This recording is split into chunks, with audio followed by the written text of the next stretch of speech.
तो चलो अभी तक हम लोगों ने जो है काफ़ी कुछ सेक्सुअल रिप्रोडक्शन के बारे में बात की है, राइट। अब हम एसेक्सुअल रिप्रोडक्शन के बारे में बात करते हैं। अब देखो एसेक्सुअल रिप्रोडक्शन जो एनिमल्स में होते हैं इसके बहुत सारे मेथड्स हैं, जैसे बाइनरी फिजन होता है, बडिंग होता है, फ्रेगमेंटेशन होता है और रीजेनरेशन होता है। तो चलो शुरुआत हम लोग करते हैं बाइनरी फिजन से। ये जो है एसेक्सुअल रिप्रोडक्शन का सबसे सिंपल मेथड है और जो यूनिसेलुलर ऑर्गेनिजम्स होते हैं, सेल वाले चैप्टर में पढ़ा था ना, जो एक सेल वाले ऑर्गेनिज्म होते हैं उन्हें यूनिसेलुलर कहते हैं। तो जो यूनिसेलुलर ऑर्गेनिजम्स होते हैं जैसे कि अमीबा, पैरामीशियम, यूग्लिना वगैरह, इनमें जो है बाइनरी फिजन होता है। तो बाइनरी फिजन में जो पेरेंट ऑर्गेनिज्म होता है वो स्प्लिट हो जाता है, डिवाइड होके जो है वो दो नए ऑर्गेनिज्म एक ही जैसे पैदा करता है। तो जैसे कि एक फुल ग्रोन अमीबा का जो है अगर बाइनरी फिजन होता है तो उसमें क्या होगा कि पहले जो है इसका दोनों पार्ट जो होगा वो थोड़ा लंबा हो जाएगा, you can check it out here, normal amoeba. फिर इसके जो है लंबाई बढ़ने लगती है, बीच में जो है कॉन्स्ट्रिक्शन होता है, कॉन्स्ट्रिक्शन की वजह से मतलब ये बीच में जो है एक जगह पर ये सिकुड़ने लगता है, ठीक है। और उसके बाद जो है ये बढ़ता गया। फिर इसका न्यूक्लियर वाला पार्ट जो है ये न्यूक्लियस मटेरियल, न्यूक्लियस है इसका, न्यूक्लियस भी लंबा होता है। फिर ये न्यूक्लियस जो है वो दो हिस्से में बढ़ जाएगा।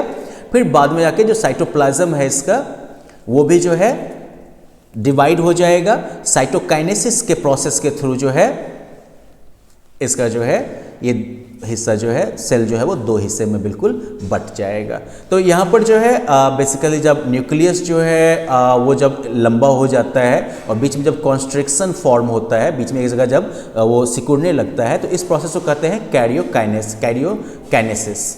बाद में आके जब साइटोप्लाज्म और न्यूक्लियस दोनों सेपरेट हो जाते हैं, दो अलग अलग फॉर्म करते हैं, तो ये प्रोसेस जो है इसे साइटोकाइनेसिस कहते हैं, ठीक है। तो इस तरीके से एक अमीबा से जो है दो डॉटर अमीबा या दो डॉटर सेल्स जो है वो पैदा हुआ। बाद में फिर ये भी ग्रो करेंगे, ये ग्रो करके फिर से दो हिस्से में बटेंगे, मतलब फिर से डिवीजन होगा। बडिंग जो है ये दूसरा मेथड है।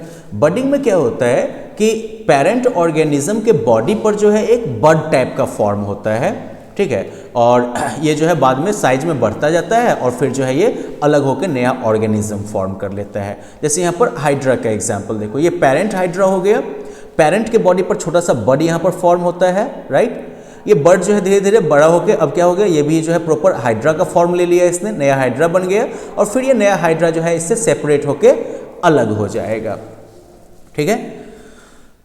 इसी तरीके से जो है सी एनिमोन, स्पंज, कोरल, इन सब में ये सब देखने को मिलता है आपको। फिर डॉटर हाइड्रा जो है वो एक बार अलग होकर ख़त्म हो गया, वो नया एक एडल्ट ऑर्गेनिज्म बन गया, ओके। तो इस तरह से जो है एसेक्सुअल रिप्रोडक्शन का ये बडिंग मेथड हो गया।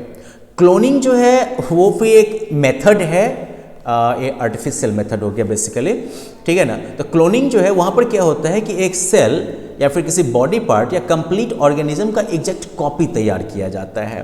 क्लोनिंग पर बेस्ड आप लोग बहुत साईफाई मूवीज़ भी आपने देखी होंगी, क्लोनिंग पे काफ़ी चर्चा भी चलती रहती है। तो यहाँ पर क्या होता है कि एनिमल्स जिनका कि जेनेटिक इन्फॉर्मेशन आपके पास है, ओके, तो ऐसे एनिमल्स जो कि जेनेटिकली बिल्कुल एक जैसे हैं वो क्लोन्स कहलाते हैं, ठीक है। और मैमल्स में सक्सेसफुल क्लोनिंग जो है पहली बार इयान विल्मट और उनके कलीग्स ने जो है Roslin Institute of Edinburgh Scotland में किया था। उन्होंने जो है सक्सेसफुली क्लोनिंग करके डॉली नाम का शिप बनाया था, ठीक है। तो मतलब कि पेरेंट के जीन्स का एग्जैक्ट कॉपी करके एक नया जो है उन्होंने ऑर्गेनिज्म तैयार कर लिया था। So well that was all about reproduction in animals, जहाँ पर हमने देखा कि रिप्रोडक्शन के दो मोड्स होते हैं, एसेक्सुअल एंड सेक्सुअल।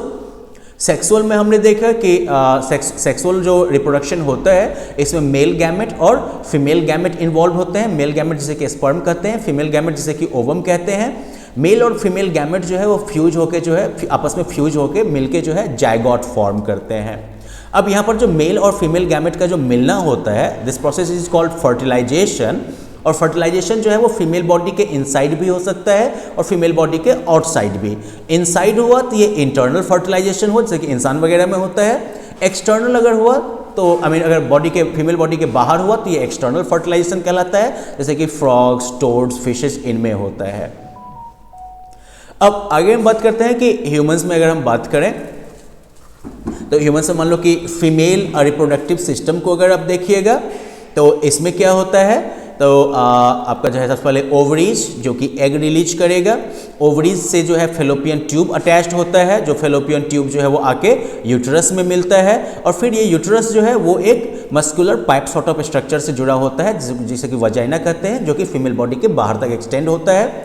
ओवरीज से एग रिलीज होगा और ओवरीज इसके साथ साथ जो है ओवम रिलीज करती है ओवरी, और साथ ही साथ जो है ये एस्ट्रोजन और प्रोजेस्टेरोन जो है वो रिलीज करती है।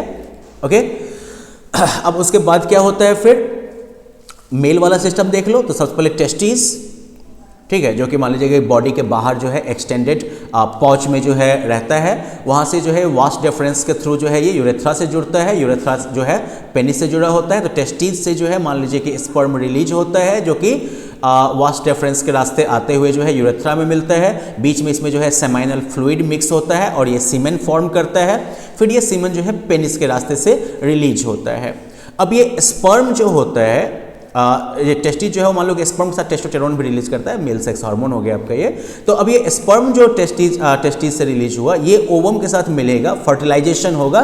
कहाँ पर? तो फेलोपियन ट्यूब में ये फर्टिलाइजेशन होता है। फर्टिलाइजेशन के बाद जो है जाइगोट फॉर्म होगा।